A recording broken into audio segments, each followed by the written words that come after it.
बोलिए भारत माता की। ऐसे नहीं हेमंता जी आए आसाम से भाई, जरा शमशाबाद की आवाज निकलना चाहिए।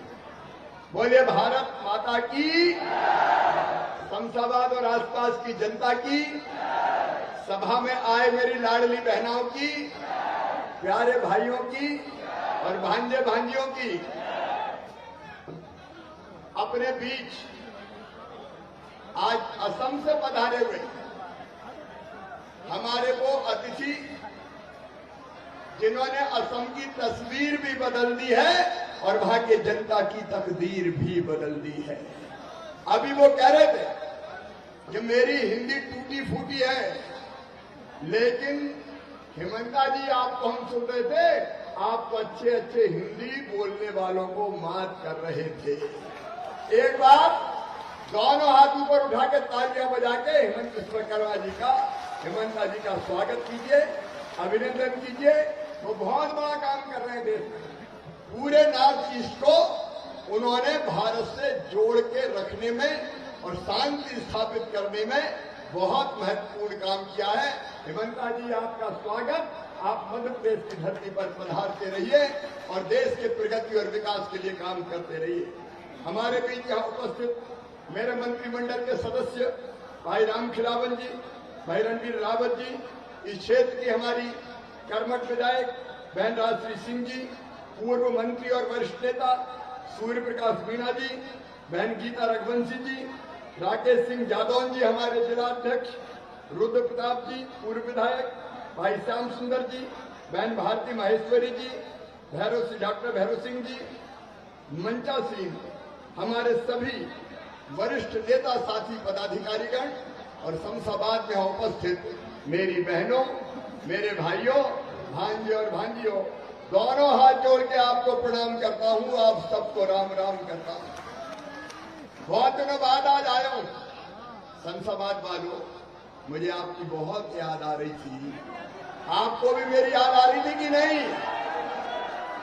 और इसलिए जन आशीर्वाद यात्रा तो एक बहाना था, हमें तो शमशाबाद वालों आप सबसे मिलने आना था। आज आपने शमशाबाद की सड़कों पर हमारे मुख्य अतिथि हेमंता जी का अभूतपूर्व स्वागत किया है। मैं भी आप सबको धन्यवाद देता हूं। आपने जो विश्वास व्यक्त किया है भारतीय जनता पार्टी में, मैं आपको वचन देता हूं कि जान भले ही चली जाए, आपके विश्वास को कभी टूटने नहीं देंगे, आपके विश्वास को कभी खंडित नहीं होने देंगे। मेरे बहनों और भाइयों, अभी हेमंता जी जब बोल रहे थे, आप सब बड़े ध्यान से सुन रहे थे। मैं आज एक एक विकास के काम नहीं गिनाऊंगा, लेकिन आप ही आज बता दो, दिल पे हाथ रख, अब ये नीचे कर लो, देख लिया मैंने, नीचे कर लो। आप ही दिल पे हाथ रख के मुझे बताना कि जितने विकास के काम भारतीय जनता पार्टी की सरकार ने किए, हमने किए, कभी कांग्रेस ने किए थे क्या? अरे जोर से बोल के बताओ, किए थे क्या? इतनी सड़कें कभी कांग्रेस ने बनवाई थी क्या? या बांध बने हमें, बांध, बाह बांध, सगड़ बांध, अलग अलग बांध। राज कांग्रेस का भी 50 साल रहा। वो क्या करते थे 5 साल में, जब चुनाव आता था तो एक पत्थर गड़ा देते थे शिलान्यास का कि बांध बनेगा। बताओ कभी उनने बांध बनाया? आज विदिशा जिले की धरती पर बांध अगर बनाए तो हमने बनाए, भारतीय जनता पार्टी की सरकार ने बनाए। और मेरे बहनों और भाइयों, आज एक आवेदन मेरे पास आया कि कैन बेतवा प्रोजेक्ट में कोई 12 या 16 गांव यहाँ रह गए हैं, उनको भी जोड़ने की कृपा करें। तो चिंता मत करना शमशाबाद वालों, मैं भरसक प्रयास करूंगा और तकनीकी दृष्टि से साथ दूंगा तो कैन और बेतवा का पानी भी आपको ला के दूंगा। किसानों के सूखे खेतों की प्यास बुझाऊंगा। बड़े दिनों से हमारे यहाँ सूखा, 1 महीना पानी नहीं है, फसल प्रभावित हो रही थी। तब मैं महाकाल महाराज के दरबार गया। खेत सूख रहे हैं, किसान के चेहरे पर चिंता की लकीरें हैं, आंखों में आंसू आ रहे हैं, और इसलिए हे महाकाल महाराज ऐसी वर्षा कर दो कि किसानों की फसलें बच जाए, दाल तलैया भर जाए, बांध बन जाए ताकि मध्य प्रदेश समृद्ध रह सके। और महाकाल महाराज ने सुन ली। अब ऐसी वर्षा हुई है कि पूरे मध्य प्रदेश के सारे बांध फुल हो गए हैं, नदी नाले सब फुल, तालाब सब फुल। लेकिन इसके बाद भी अगर किसी की फसल खराब हुई है तो चिंता मत करना, मामा काय के लिए सर्वे होगा और सर्वे करके नुकसान अगर हुआ है तो राहत की राशि दूंगा। संकट अगर आया होगा तो संकट के पार शिवराज आपको निकाल के ले जाएगा, कोई चिंता मत करना मेरे बहन। देखो हम सरकार नहीं चलाते, सरकार नहीं चलाता, हम परिवार चलाते हैं। परिवार मध्य प्रदेश की 9.5 करोड़ जनता हमारा परिवार है। मैं हमेशा कहता हूं कि मध्य प्रदेश मेरा मंदिर है, उसमें रहने वाली ये जनता ही मेरी भगवान है और इस जनता का पुजारी शिवराज सिंह चौहान है। काय के लिए राजनीति आती? हमारे नेता नरेंद्र मोदी जी दिनों रात एक वैभवशाली, गौरवशाली, संपन्न और समृद्ध भारत का निर्माण कर रहे हैं। अरे कांग्रेस के जमाने में कभी अपन सोचते थे कि चंद्रमा पे भारत का चंद्रयान उतर जाएगा। हम जब पढ़ते थे तब देखते थे रूस का जा रहा है, लूना, अमेरिका का जा रहा है, अपोलो। लेकिन भारत, हम सोचते थे अरे कब ऐसे दिन आएंगे, और ऐसे दिन आ गए। नरेंद्र मोदी प्रधानमंत्री बने तो भारत चंद्रमा पर भी पहुंच गया। मेरे बहनों और भाइयों, चमत्कार हो, एक भी अनेकों उपलब्धियां। G20 का सम्मेलन, आज उसके बहुत विस्तार में नहीं जाऊंगा, लेकिन मोदी जी भारत को भगवान का वरदान है। उनके नेतृत्व में एक वैभवशाली, गौरवशाली, संपन्न, समृद्ध और शक्तिशाली भारत का निर्माण हो रहा है। और मध्य प्रदेश में भी हमने कसर नहीं छोड़ी। मेरे बहनों और भाइयों, एक नहीं अनेकों योजनाएं, कोविड के कठिन काल में भी। आज काजल तीजा का व्रत है और मेरी बहनें इसके बाद भी रास्ते में भी मिली और यहाँ भी बैठी है। मेरी बहनों, आपकी जिंदगी में खुशहाली लाना मेरी जिंदगी का मिशन है, जिंदगी का मिशन। आंखों में आंसू नहीं रहने देंगे, चेहरे पर मुस्कुराहट लेके आएंगे। हेमंता जी भी अनेकों योजनाएं चला रहे हैं, अरुणोदय जैसी योजना चला रहे हैं असम की धरती पर। हम एक दूसरे से सीखते हैं और सीख के बेहतर करने की कोशिश करते हैं। तो मेरी बहनों, ये लाडली बहना केवल योजना नहीं है, ये लाडली बहना आपका मान है, आपका सम्मान है, आपको इज्जत दी है। बहनों को उनका हक और अधिकार दिया है और संकल्प यही है कि बहनों की आंखों में आंसू नहीं रहेंगे, तुम्हारे चेहरे पर मुस्कुराहट लाकर ही चैन की सांस लेंगे।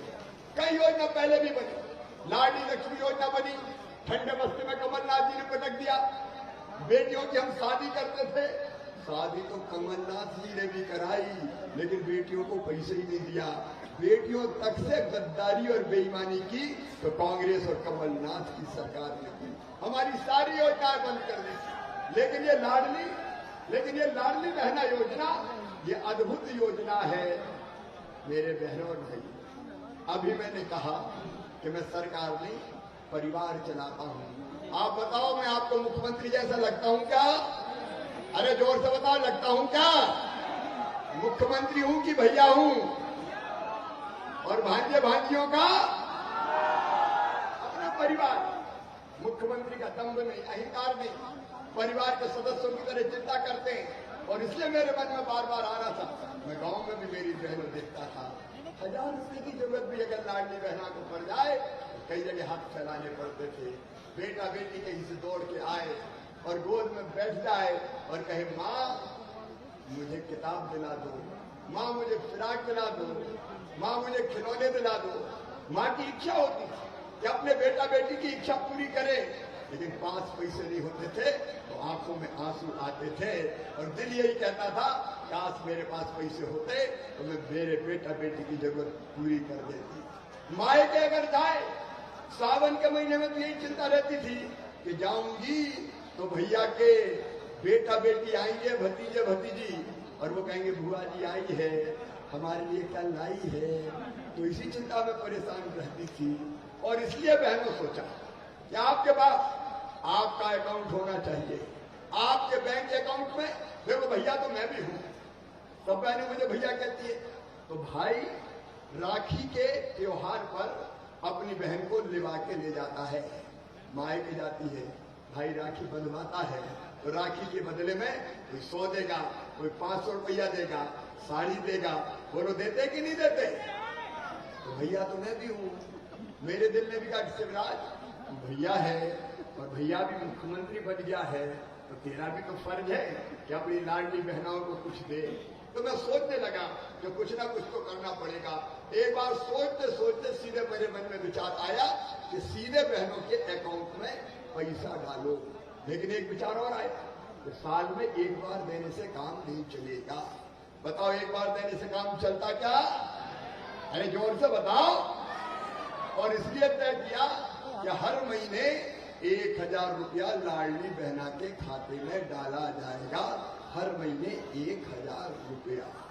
और 1000 डालते हैं तो तुम्हें पता है साल भर में कितने होते हैं? पता है कि नहीं कोई को? 15,000 करोड़ रुपया। कितने होंगे? अरे जोर से बोलो, मैं तो दे रहा हूं, तुम बोले ही दो। 15,000 करोड़ 1000 देने पे, क्योंकि मेरी बहनें कितनी पता है? 1 करोड़ 32 लाख बहनें हैं मेरी। 1 करोड़ 32 लाख। कितना भाग्यशाली भाई, कितना भाग्यशाली। उनकी तकलीफें दूर करती। और देखो पैसा सम्मान देता है। मेरी बहनों, जब से ये पैसा आ रहा है, हर भी जरा व्यवहार में परिवर्तन आ गया होगा। अब सासू माँ भी पूछती होगी, बहू कैसी हो, पैसा आ गया कि नहीं आया? और ये भी कहती होगी, बहू की रोटी में भी घी पड़ दो रे, अब हर महीने पैसा तो आ रहा है। और साहब भी जरा ढंग से बोल रहे होंगे, गुड्डू की मम्मी आ गए कि नहीं आए पैसा। ये सच्चाई है। पैसा सम्मान बढ़ाता है, जगत तो पूरी करता ही है, लेकिन मान और सम्मान भी बढ़ाता है। और मेरी बहनों चिंता मत करना, मैंने कहा था 1000 से शुरू कर रहा हूं, 1000 से शुरू करके फिर पैसे की जुगाड़ करूंगा। और जैसे जैसे पैसे की जुगाड़ हो जाएगी तो 1000 से बढ़ा के 1250 रुपया कर दूंगा। अब 1250 मिलेंगे और पैसे की जुगाड़ करूंगा, और हो गई तो 1500 करूंगा, और जुगाड़ करेंगे 1750 करेंगे, और व्यवस्था सोचेंगे 2000 करेंगे, और व्यवस्था हो गई तो फिर 2250, 2500, 2750, और अंत में कितने देंगे? अरे जोर से बताओ कितने देंगे? बहनों की जिंदगी बदल जाए, बहनों की जिंदगी बदल जाएगी। मान सम्मान जरूरत पूरी होगी। और इसके साथ साथ ये भी संकल्प है कि हर बहन की आमदनी बढ़ा के 10,000 रुपया महीना करना है, ताकि कभी उनकी आंखों में आंसू ना। ये जिंदगी बदलने का अभियान है, ये कोई चुनावी वादे नहीं है, जिंदगी बदलने का अभियान। परिवार कैसा होता है देखिए, सोचिए। अब अपने प्रधानमंत्री नरेंद्र मोदी जी प्रधानमंत्री गरीब कल्याण योजना के अंतर्गत निःशुल्क राशन देते हैं, राशन फ्री। फिर मैंने देखा कई गांव में ऐसे परिवार आए कि भैया रहने की जगह नहीं, दादा के 4 बेटा बेटी हो गए, घर में उनकी 4 की बहुएं आ गई, उनके बेटा बेटी हो गए, अब रहने की जगह नहीं है। तो हमने तय कर लिया कि ऐसे परिवारों को मुख्यमंत्री भू आवासीय अधिकार के योजना के अंतर्गत फ्री में प्लाट दिए जाएंगे। प्रधानमंत्री जी को, अरे इस ताली जोर से बजा, शर्मा के काय को बजा। प्रधानमंत्री जी को धन्यवाद। पीएम आवास योजना बनी, लेकिन कई लोग गांव में मिलते थे, हमारा नाम छूट गया, हमारा नाम रह गया, आवास प्लस में भी नहीं आया। अब वो सर्वे बाद में होगा, देर से होगा। और इसलिए मेरे बहनों और भाइयों, 5 एकड़ तक असिंचित जमीन के किसान परिवार को भी, हर गरीब को भी, 2.5 एकड़ तक के सिंचित किसान परिवार को भी, जिनका नाम छूट गया, रह गया, ऐसे सब भाई बहनों को अब सीएम आवास योजना बना के उनको भी मकान बनाने पैसे दिए जाएंगे। कोई टूटी झोपड़ी में नहीं रहेगा। बोलो हर एक के पास पक्का घर होना चाहिए कि नहीं? इतना तो अधिकार है, बड़ा बंगला ना हो, छोटा सा मकान गरीब का बन जाए। और इसलिए आवेदन भराना शुरू हो गए। आवेदन गांव गांव में भराएंगे, कहीं नहीं जाना आपको बाहर, आपके गांव में ही आवेदन भराएंगे, जो छूट गए हैं वो कर दे, उसकी स्क्रीनिंग करके मुख्यमंत्री आवास योजना के अंतर्गत मकान बनाने का पैसा मिलेगा। और केवल इतने ही नहीं, हेमंता जी अभी कह रहे थे रसोई गैस सबकी जरूरत है, हर महीने लगती है। पहले तो लकड़ी से काम चल जाता था, लेकिन प्रधानमंत्री जी ने कमाल किया जी, धुएं से बहनों को बचाने के लिए, बीमार ना पड़े इसलिए उज्ज्वला योजना बना दी। अब हमने तय किया है कि उज्ज्वला योजना के जितने परिवार है उनको भी, और लाडली बहना के जितने परिवार लाडली बहना है सबको 450 रुपया में रसोई गैस दी जाएगी।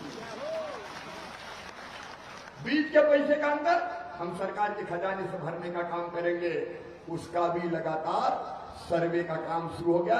आवेदन कल मैंने भरवाना शुरू किए। देखो जिंदगी में जहां जहां तकलीफें आएगी, कई लोग आए मेरे पास, भैया बिजली के बड़े बड़े बिल आ गए, मरे जा रहे, 5,000, 8,000, 10,000, गरीब कहां से दे देगा। तो तय कर दिया मेरे बहनों और भाइयों मैंने कि जितने गरीबों के बड़े बड़े बिल आए हैं वो अब गरीब नहीं भरवाएंगे। कौन भरवाएगा? अरे कौन भरवाएगा? हम भरेंगे। तुम तो 100 रुपया महीना दे देना। अरे 100 तो दे दोगे? जोर से तो बोल दो, कहीं 100 में नहीं बोल रहे, 100 तो दे दोगे? गरीब का घर रोशन रहे उसका इंतजाम करने का काम हमने किया है। अभी हेमंता जी बता रहे, बेटा बेटियों की पढ़ाई और लिखाई, ये कमलनाथ ने कितनी बेईमानी। अरे मेरे बच्चों को 12वीं में अच्छे नंबर लाते थे तो मैं लैपटॉप देता था। मेरे भांजे भांजियों ने कमलनाथ क्या बिगाड़ा था आपका, तुमने बच्चों के लैपटॉप छीन।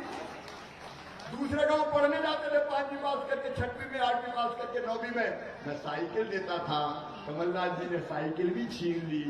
मैं लैपटॉप देता था। 12वीं में जो बच्चे 75% नंबर लाते थे उनको मैं लैपटॉप के 25,000 रुपया देता था। कमलनाथ जी ने भांजे भांजियों के 25,000 भी छीन लिए। अब सुनो बेटा बेटियों और मम्मी पापा भी सुन ले, चिंता मत करना।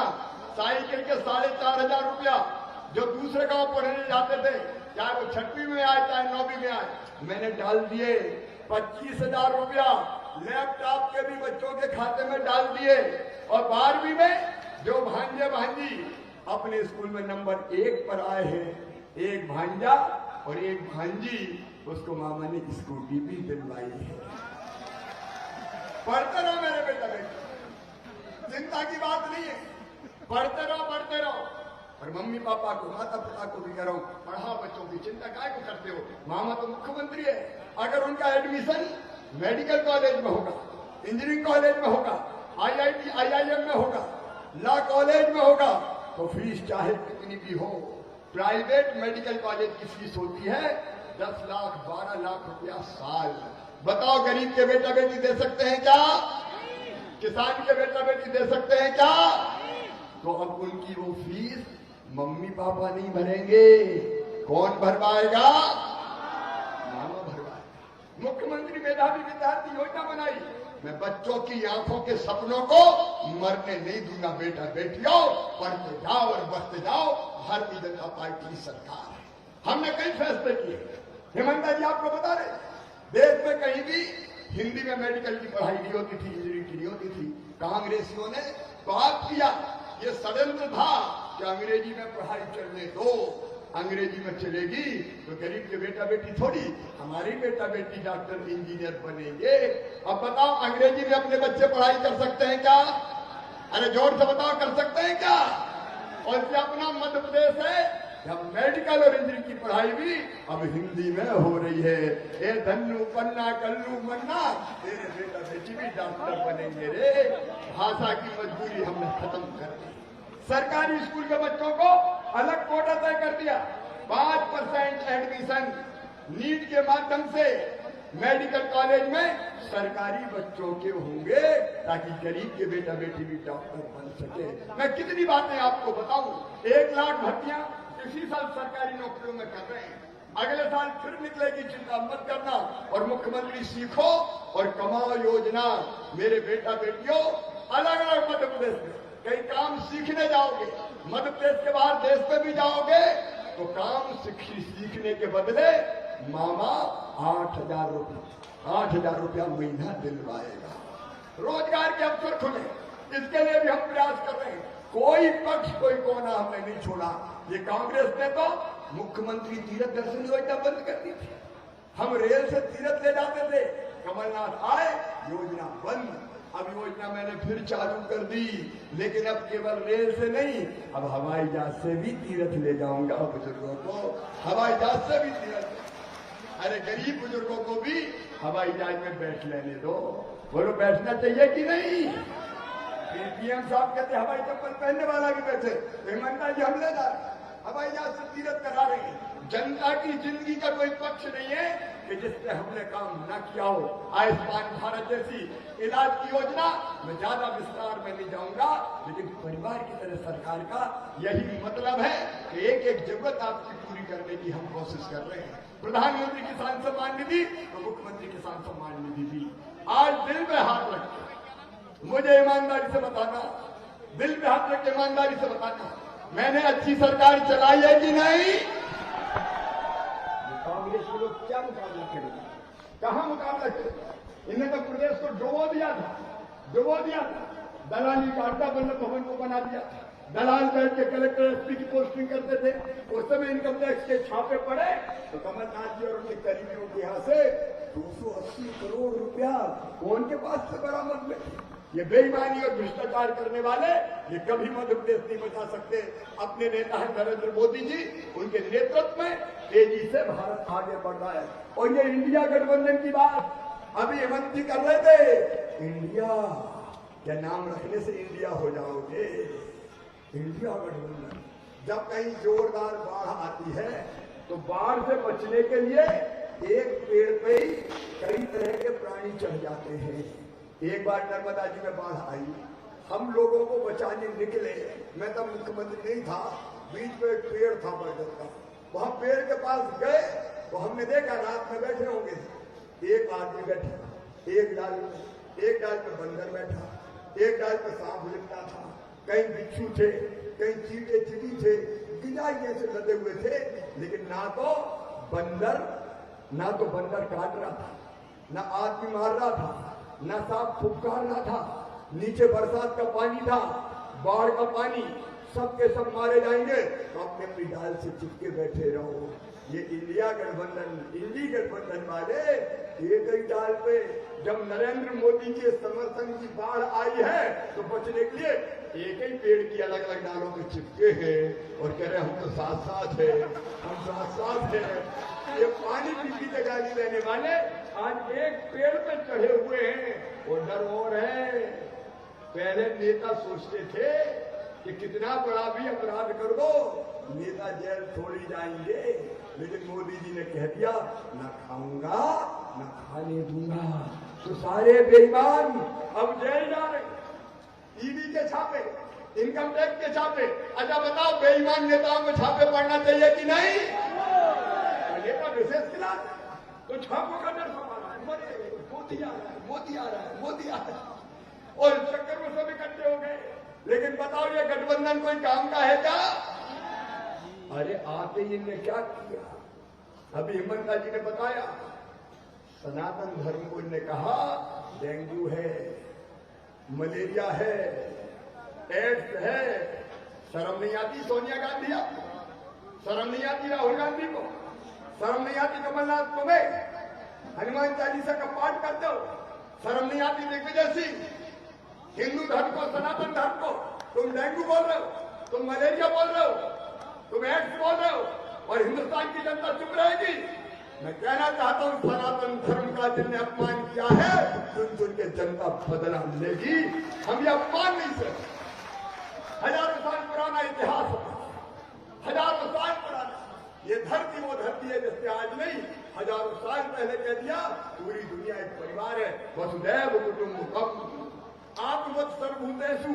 हम वो है जिन्होंने कहा धर्म की जय हो, धर्म का नाश हो, प्राणियों में सद्भावना हो और विश्व का, ये विश्व के कल्याण की कामना करने वाले हमारा सनातन धर्म, इसका अपमान करते हो। ये धर्म वो है जिससे कहा सर्वे भवन्तु सुखिनः, सर्वे सन्तु निरामया, सर्वे भद्राणि पश्यन्तु माँ कष्ट दुख भाग भवे, सब सुखी हो, सब निरोग हो, सबका मंगल हो, सबका कल्याण हो, सबको कल्याण के पथ में ले जाने वाला सनातन। अरे तुम क्या खत्म करोगे सनातन? शक आए, हूण आए, तुफान आए, भूल आए, कोई सनातन को खत्म नहीं कर पाया, कोई हिंदू धर्म को खत्म नहीं कर पाया। मैं आप सब पूछना चाहता हूं मेरे बहनों और भाइयों, क्या सनातन धर्म का अपमान सहन करोगे? एक स्वर से बताना, सहन करोगे क्या? आज मैं आपसे अपील करता हूं, हमें आशीर्वाद दीजिए, भारतीय जनता पार्टी को आशीर्वाद दीजिए और कांग्रेस को जवाब दीजिए। जवाब ये निकाल रहे हैं आक्रोश रैली, हम निकाल रहे हैं जन आशीर्वाद रैली। हम पे जनता का आशीर्वाद बरस रहा है, हम आशीर्वाद लेने निकले, लेकिन इन पे आक्रोश बरस रहा है। इन्हें सनातन का अपमान किया, इन्हें कई योजनाएं बंद की, इन्हें भ्रष्टाचार और बेईमानी की, और इसलिए जनता का आक्रोश इन पर प्रकट होगा। कांग्रेस को परिणाम भुगतना पड़ेगा। आज मैं आपसे अपील करने आया हूं, बहनों और भाइयों, जन आशीर्वाद यात्रा को आपका आशीर्वाद दीजिए, भारतीय जनता पार्टी को आपका आशीर्वाद दीजिए, मोदी जी को भी आपका आशीर्वाद दीजिए और मामा को भी आपका आशीर्वाद दीजिए। बोलिए, आप सबका आशीर्वाद मिलेगा? भारतीय जनता पार्टी को जिताएंगे, कमल के फूल की बटन दबाएंगे, तो अपनी अपनी जगह खड़े होकर आज हम संकल्प करेंगे कि हम केवल बीजेपी के कार्यकर्ता काम नहीं करेंगे, जनता ही कार्यकर्ता बनेगी और भारतीय जनता पार्टी को ऐतिहासिक विजय संसद विधानसभा से भी दिलाएगी। अपने अपने स्थान पर खड़े हो जाइए और दोनों हाथ उठाइए, दोनों मुट्ठी बांधिए और भारत माता की जय बोल के भारतीय जनता पार्टी को जिताने का और कांग्रेस को सबक सिखाने का संकल्प लीजिए। उठाइए दोनों हाथ, बांधिए दोनों मुट्ठी और मेरे साथ बोलिए, भारत माता की, भारत माता की, भारत माता की। आज मैं आया तो बच्चे मुझे उनने मुझे ज्ञापन सौंपा और उन्होंने कहा कि हमारे यहाँ बीए के अलावा बीएससी और कॉमर्स की क्लासें नहीं है, इसी साल बीएससी कॉमर्स की क्लास खोल दी जाएगी। उन्होंने एमए की भी क्लासेज की बात की है, तो हम एमए की क्लास भी शमशाबाद में यहाँ प्रारंभ करेंगे। बाकी भी कई ज्ञापन मुझे मिले हैं, आज मैं उन पर विस्तार से नहीं जा रहा, लेकिन आपकी सेवा की है और आपकी सेवा करते रहेंगे। आप सब आए और आशीर्वाद दिया, इसके लिए बहुत बहुत धन्यवाद। प्रणाम, नमस्कार।